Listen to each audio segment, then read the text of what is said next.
Concerning Ron Paul, we're going to be speaking to Ron Paul's son, Senator Rand Paul, who has just done something wonderful.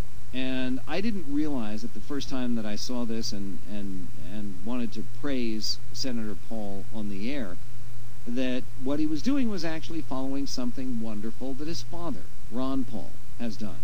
And has done it 2 years in a row. Rand Paul, for the first time this year, they're returning money to the government that they don't need.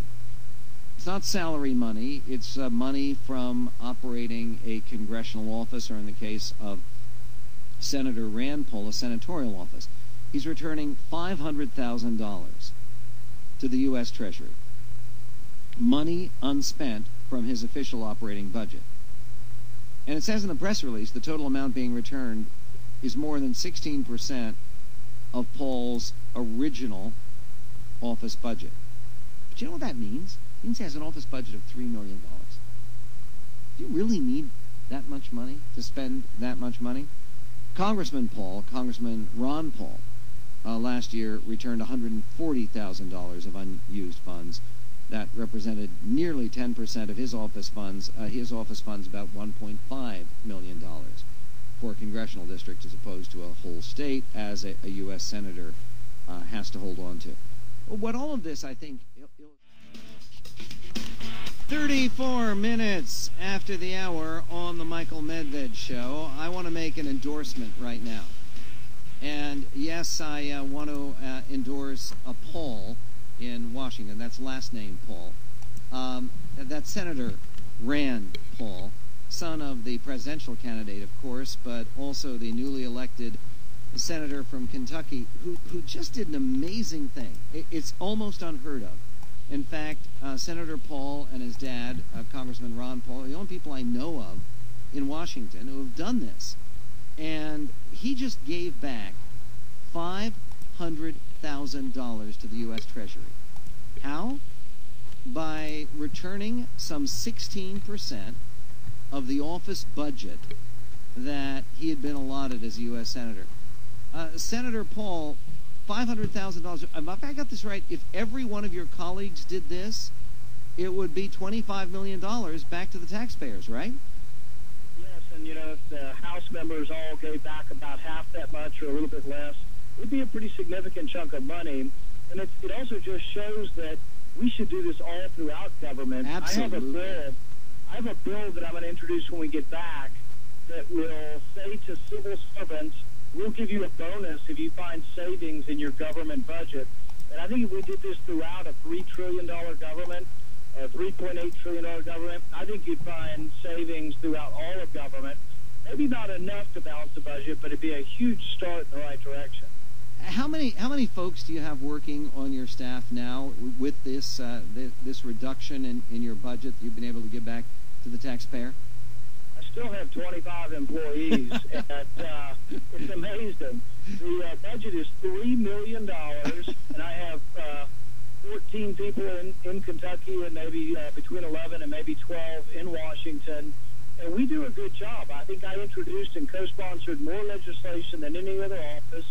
We compiled and comprised our entire a 5-year budget blueprint for balancing the budget. We comprised $500 billion in cuts, all the while by using less money than most offices. And by the way, your fiscal blueprint for the nation's future is solid. Everybody should take a look at that because, and again, you've been doing an outstanding job, and you're doing it with less people working for you. Now, you used to work as a physician. Did you ever have 25 people working in your office as a doctor? Never. I worked with 3 people, and I did a lot of the work myself because, as you know, the profit margin in medicine has been shrinking for years. So I was under the impression that I had to work harder myself. Well, wouldn't it be good if we could shrink the profit margin in big government? Your dad has put forward, I think, an exciting blueprint in one regard, which is for cuts of $1 trillion in our federal budget. Do you think that's realistic? Well, you have to see. You have to get some Democrats on board. We also need a few more votes up there. Right now, you couldn't pass it through this Congress. But if the American public elected Ron Paul, I'm guessing they're going to elect a lot more conservative Congress than we've got right now. So, you can do it, but I think the most important thing is that if you want to balance your budget, you got to cut like 30 or 40% of the budget, and nobody really wants to cut that much from Medicare or Social Security. Even myself, who wants to reform them, doesn't think you can cut that much. So really, to balance your budget, you have to eliminate entire departments that really shouldn't be done in Washington. And that's why my father and myself harken back to what Reagan said. We don't need a Department of Education in Washington. Let's take that back to the state and local level. Yeah, or a Department of Commerce or a Department of Energy to complete the trinity that was put forward that he couldn't remember by Rick Perry. Senator Paul, I wanted to ask you about this because, of course, I know you not only serve together with your father, but you actually are roommates up in Washington because neither of you want to move to Washington permanently. But in the event that your dad is not the nominee of the Republican Party, and it's possible he won't be, do you anticipate that you're going to be supporting the Republican nominee for president? Yes. Good for you. And I hope that what I'm hoping for is that you and your dad can influence that nominee to be very, very specific about some of these cuts in budget. I think that what you're doing here, actually giving back some of this money, is fantastic and it's admirable, and you've been a great U.S. Senator. Please hang with us. I know we have a few more minutes with the junior senator from Kentucky, Rand Paul, who has really shown the American people that one guy with a fresh approach can shake up even a stodgy institution like the U.S. Senate. We'll be right back with Senator Paul and your calls. Call us at 1-800-955. 44 minutes after the hour on the Michael Medved Show, speaking with a United States Senator who I greatly admire. His name is Rand Paul. He is the junior senator from Kentucky. And we were just talking off the air, and we had been talking about scheduling this interview. One of the reasons we couldn't schedule it tomorrow is Senator Paul is taking a break because he's an ophthalmologist and he performs eye surgeries. And tomorrow, as a volunteer, who are you going to be operating on, Dr. Paul, Senator Paul? These will be patients in southeastern Kentucky. Most of the time, they're patients who don't have insurance, or their insurance, costs too much for them, and so these will be people who don't have been putting off their surgery often, and sometimes they're actually very challenging cataract surgeries because they will have kept their cataracts for several years waiting to try to find someone to do the surgery for them. That's amazing, and so that's the way he's spending his day tomorrow as a volunteer, helping people with their vision and to retain their vision. Senator Paul, do you have a reaction to the President of the United States blocking the Keystone XL pipeline, which could have created 100,000 jobs? I'd say one of the dumbest decisions amongst a whole lot of dumb decisions in the last 3 years. This one actually goes against the grain of even the fact that some people think President Obama is a master campaigner and does all these politically things to get elected. This one's going to be a disaster. You will hear about this all year long. Whoever the Republican nominee, I think will really hammer him on. The energy jobs are what we need in this country. They're one of the jobs that can't be outsourced. They can't go overseas. They're good-paying jobs.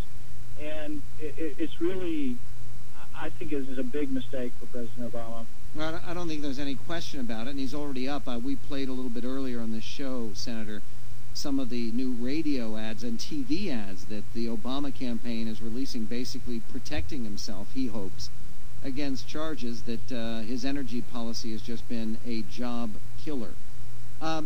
You're obviously very, very close to your father, and it sounds like you have a beautiful family. And will your dad, do you think, if he is not the nominee, would he be open to playing a role in this campaign to actually defeating Barack Obama? I think he wants President Obama to be a one-term president like everyone else in the Republican Party. Actually, what he will do or where it will be, I really can't answer for him on that. But I think that, when he's been asked the question about a third party, he says the same thing every time, which isn't definitive. but it is the same thing every time. He has no intention of doing it and no desire to do it. And so I really don't think he will. And my public comments have always been that I think the Tea Party has more influence inside the Republican Party than outside the Republican Party. And the couple of times we had third-party candidates, you know, in that race in upstate New York where there was a conservative candidate, a liberal Republican candidate, and others, we split the vote so many ways that we don't win. Now, I wish the conservative candidate had been the Republican nominee, but we need to have one candidate on the Republican side, I think. I don't think there's any question of it. And again, part of what you have done in your political career, your brief political career, because you're not a lifetime politician, you're a physician, you're a healer, and in your father's political career as well, has been to campaign for ideas. And I don't think there's any question. I mean, you see that around the country. There's more receptivity to the kind of ideas that you've been pushing for in 2012, isn't there, than in 2008? Yeah, and I think one of the interesting things that my father has brought forward is this audit the Fed. He had every Republican in the House co-sponsor it, which is unusual, and 100 Democrats co-sponsor auditing the Fed. And then we got a partial audit, but it was a one-time audit. And the interesting thing is this plays right into this Richard Cordray appointment, because one of the reasons we're so upset with his appointment, the recess appointment, is that his organization, this Consumer Financial Agency, will be funded by the Fed. There won't be any ability for Congress to remove funding or give oversight because the Fed just prints up its own money. So it kind of ties into the whole idea that my dad's been talking about, but now it's a very mainstream idea that almost no Republican is for this Consumer Financial Protection Agency because there won't be any oversight by Congress. You've been in the U.S. Senate for a year now. Are you enjoying yourself? This time, I like to mix it up. I like to be in the middle of the debate. I try to be, vigorous in my defense of what I believe my state wants and what the people want. I also try to be polite. Senator McCain, I consider to be a friend, and we're not always on the same issues, but I am respectful. I appreciate the fact that he's a war hero and spent 6 years in a POW camp. And I always tell audiences in Kentucky that he's a good conservative in the sense that he also doesn't vote for every weapons system. He looks at the weapons system and says, is this a works project or is this something we need for national defense? And that, I think, makes us better conservatives so we don't blindly say everything for military absolutely is okay. We want a strong national defense, but we have to be discerning legislators. And I think Tom Coburn's the same way. Yeah, and again, there are a bunch of folks, aren't there? Senator Kelly Ayotte from New Hampshire and a number of your new colleagues who are serious about actually cutting back on spending. Any chance that we block this new increase in the debt limit? I'm really kind of disgusted with that process because this is actually the first time the debt ceiling goes up automatically. They're not voting to raise or not to raise the debt ceiling. Yeah, you have to vote to stop it. You have to vote. Yeah, this was a vote of disapproval, but let's say the Senate voted to disapprove it also. The president then vetoes it, and it would take a 2/3 vote to stop the debt ceiling going up. So really, we've changed from where 1/3 of the Senate could stop the debt ceiling from going up to where 2/3 are necessary to stop the debt ceiling. So I think it's a really, really bad precedent, and this is the only time it's going to happen. But it set the precedent for future Congresses to say, you know what, easy way out is let's don't have this vote on raising the debt ceiling. Let's have this tricky vote of disapproval thing, which never will happen, and then we get away with we can always vote to disapprove of it, and it always goes up. It's, I think, a bad precedent. I think it's a terrible precedent. You've set a wonderful precedent giving back $500,000 to the taxpayers. And again, we'd be talking about well over $100 million, really, if everyone in Congress and in the Senate followed Rand Paul's example. Senator, it's always a joy to speak to you. God bless you for your service to the people and to your patience tomorrow. And keep up the good fight. We'll be right back on the Medved Show. Michael Medved.